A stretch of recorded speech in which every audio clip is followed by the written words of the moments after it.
이야기를 시작하겠습니다. 안녕하세요. 저는 40대 여자입니다. 미우나 고우나 가족은 가족이라고 생각하면서 살았는데 이번에 일어난 일로 하나 남은 가족과 인연을 끊게 된 기가 막힌 일을 겪게 되어서 이렇게 사연 보내게 되었습니다. 저는 어릴 때 아버지가 사고로 일찍 돌아가신 후 엄마와 오빠 그리고 저 이렇게 세 가족이 살았습니다. 어릴 땐 참 많이 가난했어요.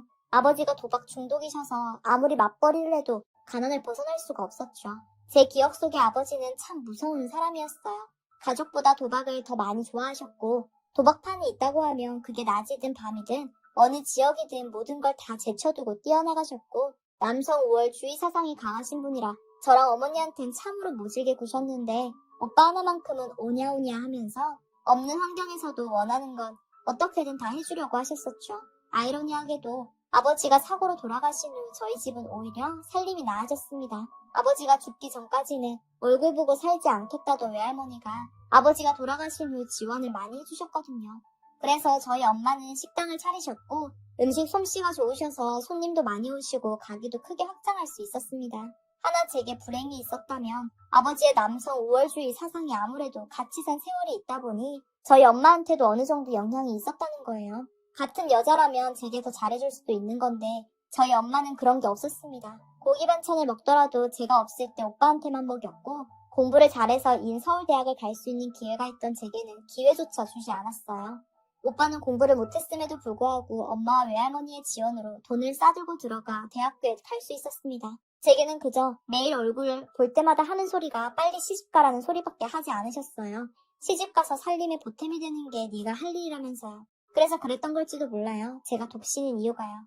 하나의 반항심일지도 모르겠습니다. 그래도 저는 엄마를 미워할 수가 없었어요. 하나뿐인 엄마였으니까요. 20대 중반까지는 가족과 같이 집에서 살았습니다. 저는 일찍 공부를 그만두면서 회사에 취직해서 일을 했고요. 일을 하면서 보증금을 모아서 나가 살겠다고 다짐하고 악착같이 일을 했어요. 다행히도 그 돈만큼은 시집갈 때 너가 알아서 벌어서 가라며 손대지 않으셔서 꾸준히 모으다 보니 방 2칸짜리 보증금 정도는 되더라고요. 그리고 외할머니와 엄마의 편애 속에서 오빠는 점점 개망나니가 되었습니다. 마음에 안 들면 사람을 때리는 일이 허다했어요. 경찰서에 가서 돈을 쥐어주고 풀어주는 일도 한두 번이 아니었습니다. 그나마 다행이었던 건 아버지가 했던 행동을 봐왔던 오빠이기에 도박만큼은 손대지 않더라고요. 그리고 오빠는 항상 제가 자기보다 잘났다는 걸 보여주고 싶어 했어요. 집에서는 엄마가 자기를 더 예뻐해서 항상 자기 멋대로 굴었지만 학교에서만큼은 아니었거든요. 학교에선 당연히 공부 잘하는 저를 더 많이 좋아해주고 챙겨줬고 오빠는 비교 대상이었어요. 아마 그거에 대한 열등감이었던 것 같아요. 제게 그만큼 못되게 굴었어요. 공부하는 걸 방해하는 것도 한두 번이 아니었고요. 제가 좋아하는 물건이나 좋아하는 건 제 눈앞에서 부셔버리거나 뺏는 걸 항상 즐겼습니다. 제가 갖고 싶어하는 건 엄마를 졸라서 먼저 사버리고는 자랑했고요. 그래서 항상 좋아하는 거 싫어하는 거 모두 숨기고 살았어요. 그래야 아마 상처받지 않았으니까요. 어떻게든 빨리 이 집을 벗어나고 싶어서 악착같이 1년, 2년 돈을 모으다 보니 어느새 집에 나가도 될 정도의 돈이 모였고 엄마한테 독립하겠다고 말하고 저는 독립을 하게 되었습니다. 비록 제 집이 아닌 월세였지만 그래도 저만의 공간이 생겼다는 게 뛸 듯이 기뻤습니다. 더 이상 뭐든 오빠한테 뺏길까봐 겁내지 않아도 되고 먹고 싶은 음식도 혼자 먹을 수 있었으니까요. 혼자 사는 게 조금 쓸쓸할 때도 있었지만 그래도 집에서 가족과 살 때보다 훨씬 나았어요. 그렇게 혼자 사는 게 익숙해지고 어느덧 1년이란 시간이 지난 어느 날 엄마가 집에 얼굴 좀 비추라고 하도 말을 하셔서 어쩔 수 없이 명절에 집에 내려가게 되었어요. 반갑게 맞아주실 거라고는 기대도 안 하기는 했는데 당연스럽게 가자마자 집안일을 해야 했고 망나니 같은 오빠는 텔레비전 앞에 누워서 배를 벅벅 긁으면서 편하게 쉬었습니다. 어느 정도 요리하는 일들이 끝나고 나서 엄마랑 커피 한 잔씩 마시는데 한숨을 푹 쉬시면서 저한테 말씀하시기를 저한테 모아둔 돈 좀 있냐고 하시는 거예요. 그래서 무슨 일이 있느냐고 물었더니 글쎄 오빠가 또 사고를 쳐서 급하게 결혼을 해야 할 것 같은데 상대 쪽 집안에서 아파트를 사달라고 요구한다는 겁니다. 외할머니도 좀 보태주시고 엄마도 그간 장사를 하면서 모아둔 게 있어 어느 정도 충당은 되는데 한 2천만 원 정도가 모자라다면서요. 엄마는 제게 가족이 이 정도는 돕고 살아야 하지 않겠냐면서 당당하게 돈을 요구하셨어요. 제 머릿속에서는 내가 언제부터 이 집에 가족인 적 있기는 했어? 라는 말이 맴돌았지만 꾸역꾸역 집어삼켰습니다. 나중에 혹시라도 제가 결혼을 하게 된다면 그때 결혼 자금으로 꼬박꼬박 모아왔던 돈을 그날 엄마한테 보내드렸어요. 피땀 흘려 모았던 돈을 드리면서도 저는 고맙다는 말 한마디 듣지 못했습니다. 오빠도 당연하다는 듯 굴었고요. 어차피 큰 기대도 안 했었지만 내심 많이 서운하고 서럽더라고요. 그 후 오빠는 결혼을 하게 되었고 엄마는 그날부터 혼자 살게 되었어요. 많이 안쓰럽기는 했지만 그렇게 아끼는 오빠가 잘 챙겨주겠지 싶어서 그러려니 하고 모른 척 살았습니다. 그렇게 산 지 10년이라는 시간이 흘렀어요. 그동안 저에게 결혼을 하자던 남자도 꽤 많았지만 저는 왠지 모르게 가정을 꾸릴 자신이 없어서 모두 거절했습니다. 그리고 혼자 계속 지냈어요. 혼자 살다 보니 일에 대한 능률도 오르고 능력도 인정받아서 어느 정도 승진도 할 수 있었고 돈도 꾸준히 모아서 방 3칸짜리 전셋집으로 이사할 수 있었습니다. 나름대로 제 인생에서 만족스러웠던 날들이라고 말할 수 있을 것 같아요. 엄마랑은 간간히 전화통화를 하긴 했지만 통화를 하고 나면 기분만 더 찝찝하고 안 좋아서 언제부턴가는 연락하고 찾아뵙는 일을 하지 않았습니다. 많이 불편했거든요. 그러다 어느 날 엄마한테 연락이 오게 되었고 입원을 하셨다고 했습니다. 저는 깜짝 놀라서 찾아뵈었는데 엄마가 10년 전 봤던 모습과는 많이 달라져 있었어요. 뚱뚱한 건 아니었지만 보기 좋은 수준으로 볼살이 있으셨었는데 앙상하게 말라서 링거를 꽂고 침대에 누워있는 모습을 보니 그동안 찾아뵙지 않은 게 너무 죄송스럽고 미안한 마음이 들었습니다. 어쩌다 입원을 하셨는지 여쭈어보니 식당에서 일을 하다 갑자기 느껴지는 극심한 통증에 정신을 잃으셨는데 눈을 뜨니 병원이셨고 검사를 해보니 대장암 말기라는 진단을 받으셨다고 했어요. 오빠는 지금 어디냐고 물었더니 오빠한테 연락은 했는데 첫날에 병원 짐 주러 왔던 날 외에는 한 번도 온 적이 없다고 했고요. 저는 그런 엄마 손을 잡고 한참을 울었네요. 오랜만에 만난 엄마와 이런저런 얘기를 많이 나눴습니다. 오빠는 결혼한 지 2년 만에 결국 이혼을 했다고 했어요. 사고 쳐서 어쩔 수 없이 한 결혼이었지만 책임감 없고 나태한 모습에 아내가 질려서 이혼했다고 하더라고요. 안 봐도 뻔한 결말이었어요. 자기 손으로 돈 한 번 벌어본 적 없는 사람이 결혼을 해서 가장이 된다는 것 자체가 말이 안 됐거든요. 엄마는 내내 계속 여러 증상들이 있으셨지만 그저 파스를 바르고 진통제를 먹으면서 별일 아니겠지 하고 버텨오셨다고 했어요. 몸이 안 좋으니 살도 계속 빠져오셨고요. 전 죄책감이 들었습니다. 그동안 한 번이라도 먼저 찾아뵙고 제가 먼저 병원에 가자고 했더라면 이렇게까지 암이 커질 일은 없을 텐데 저 혼자 먹고 살자고 지난날이 밉다고 미루다 보니 어느새 이 지경이 되어서야 엄마의 병을 알게 됐다는 사실이요. 병원에선 이미 손을 쓸 수 없는 상태라서 퇴원하시는 게 나을 수 있다고 하셨고 별 수 없이 엄마를 모시고 퇴원을 하게 되었어요. 퇴원 후 돌아온 집에는 오빠가 있었습니다. 엄마는 처음으로 오빠한테 큰 소리를 쳤어요. 왜 병원에 와주지 않았냐고요. 오빠는 짜증나게 왜 소리를 지르냐고 사람 무시하지 말라며 문을 발로 쾅 차고 나갔습니다. 엄마는 그 모습을 보시고 그 자리에서 주저앉아 엉엉 우시면서 내가 자식을 잘못 키운 탓이라며 가슴을 퍽퍽 치셨어요. 저는 그런 엄마를 달래드리고 부축해서 침대에 눕혀드렸는데 제게 마지막 부탁이 있다며 말씀하셨어요. 자기는 괜찮으니 가게를 대신 봐줬으면 좋겠다면서요. 고민이 많이 됐지만 간절한 엄마의 부탁에 저는 어쩔 수 없이 회사를 그만두고 매일 엄마의 가게에 나가 일을 하게 되었습니다.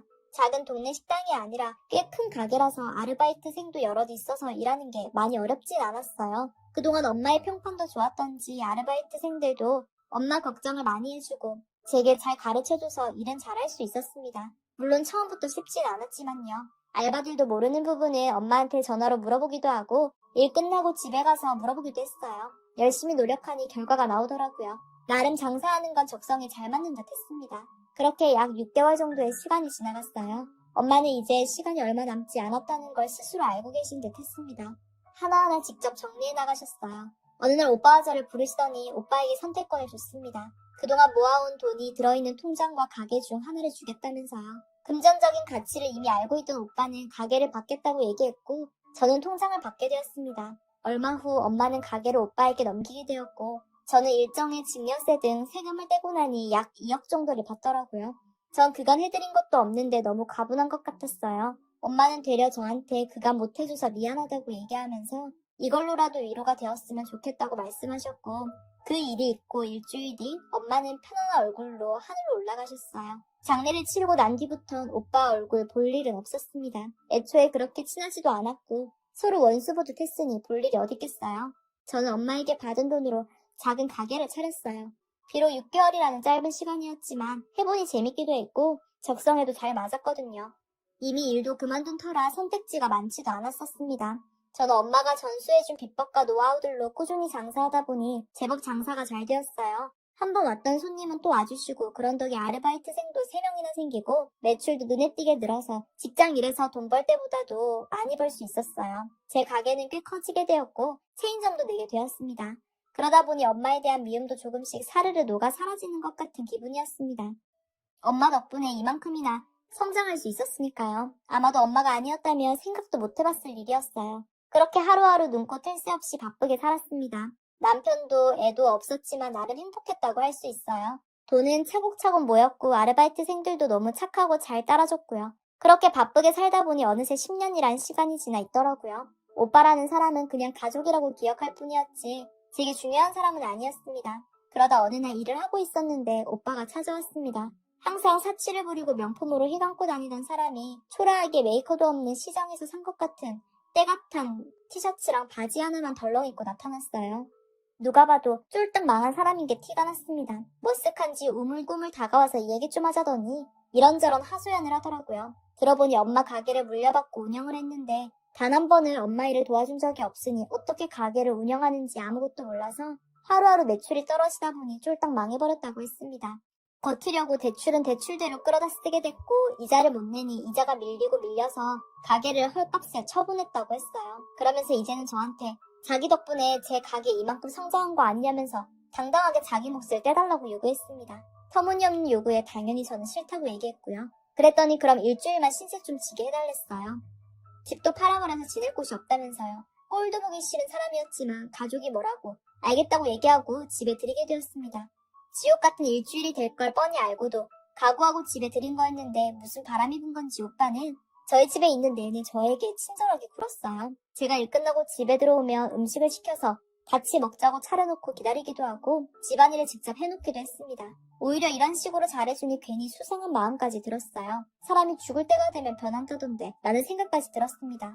그러다 마지막 날 저희 집에서 나가는 날이었는데 직접 밥상을 차렸더라고요. 그래서 이게 뭔가 싶었는데 그동안 못해준 거 미안해서 그렇다면서 열심히 차린 거니까 맛있게 먹으라면서 숟가락을 손에 쥐어주는 거예요. 손에 쥐어주고는 어서 먹으라며 보채길래 한술 떠서 입에 넣었는데 오빠의 표정이 의미심장했어요. 무섭기까지 했습니다. 입이 떨어지질 않고 머리가 갑자기 핑 도는 게 느껴졌습니다. 뭔가 큰일 날 것 같은 기분이 들어 화장실에 다녀온다고 얘기하고 젖먹던 힘까지 끌어내서 아무렇지 않은 척 화장실로 갔습니다. 화장실에서 경찰에 도와달라고 집 주소를 적어 문자를 보냈고 저는 화장실에서 기절하게 되었어요. 정신을 차리니 응급실에서 깨어나게 되었고 어떻게 된 일인지 물었더니 경찰이 왔을 때는 이미 문이 다 열려있는 상태였고 화장실에 저 혼자 쓰러져 있는 상태였다고 했습니다. 병원에서는 제가 약을 과다 복용했다고 했고요. 약을 조금만 더 먹었거나 조치가 늦었다면 죽었을지도 모른다면서요. 퇴원 후 경찰서에 가서 신고를 했고 오빠는 수배령이 내려졌어요. 저는 집에 돌아온 후 집을 확인해보니 집에 있던 현금과 기금속이 없어져 있던 상태였고요. 오빠는 급했는지 미처 차려놨던 음식들을 그대로 두고 도망갔더라고요. 제가 먹었던 음식이 증거물이 제출됐고 조사 결과 치사량에 가까운 수면제가 들어있는 게 확인되었습니다. 시간이 흘러 오빠는 지방에서 체포되었습니다. 저희 집에서 훔쳐간 돈으로 도박을 한 모양이었어요. 도박을 하다가 잡혔는데 수배가 떨어져 있으니 도망도 못 치고 그대로 경찰에 붙잡히게 된 거죠. 저는 유치상에 있는 오빠를 찾아갔습니다. 저로서는 하나 남은 가족이니까 웬만하면 합의하고 싶은 마음이 있었으니까요. 저에게 미안하다고 진심으로 사과를 하면 합의라도 할 마음으로 찾아가게 되었는데 오빠는 그런 제게 되려 원망과 분노의 말을 쏟아냈습니다. 왜 아직도 살아있냐면서요. 차라리 죽었으면 이렇게 되지도 않았을 거고 애초에 태어나지 않았으면 엄마의 모든 유산은 다 자기 몫이었을 텐데 너 같은 게 살아있어서 내 인생이 이렇게 꼬였다고 했습니다.